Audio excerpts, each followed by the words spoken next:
F'dawn l-aħħar xhur ix-xogħol fuq l-Isptar tal-Onkoloġija Serent Nimamo mexa pass maġġel tant li l-ewwel fażi tal-proġett issa hija lesta. Nhar it-tnejn l-Isptar tal-Onkoloġija li jinsab biswit l-Isptar Mater Dei se jibda jilqa' fih l-ewwel pazjenti tal-outpatients. Is-sezzjoni tal-outpatients tinkludi 12 klinika u mistennija tilqa' ma' 70 pazjent kuljum. F'din is-sezzjoni se jkun hemm 30 sodda numru li mistenni jiżdied. Il-kumplament ta' xogħol fl-Isptar tal-Onkoloġija jinsab għaddej b'ritmu maġġel, tant li f'Mejju 2015 mistennija jibdew jingħataw servizzi oħra. Il-Ministru għas-Saħħa Konrad Mizzi tkellem dwar il-ħidma li saret biex il-Gvern wasal hawnhekk.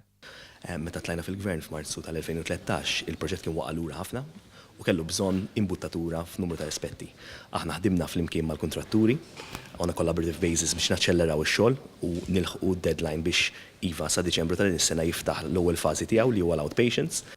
L-Isptar tal-Onkoloġija se jkun qed jieħu post l-Isptar Ser Paul Boffa. Tant li mit-tnejn se tibda ssir il-migrazzjoni mill-Isptar Ser Paul Boffa l-Isptar tal-Onkoloġija.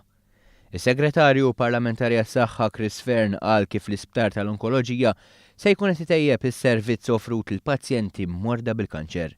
Din hija xi ħaġa importanti ħafna x'Malta jkollna mal-2000 każ ġdid tal-kanser fis-sena. Ġifieri kull 4 sigħat ifetx każ ġdid ta' kanser f'pajjiżna. U jkollna xi 800 mowt fis-sena.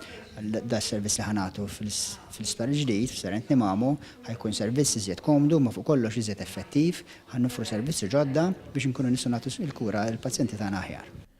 Il-proġett tal-Isptar tal-Onkoloġija jiswa ma' 59 miljun u 800,000 euro li minnhom 48 miljun u 800,000 euro huma finanzjati minn fondi Ewropej.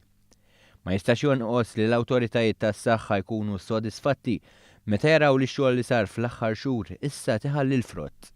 Gburin dan achievement importanti ħafna li se jwassal biex inkomplu ntejbu s-sitwazzjoni tal-kura ġewwa pajjiżna.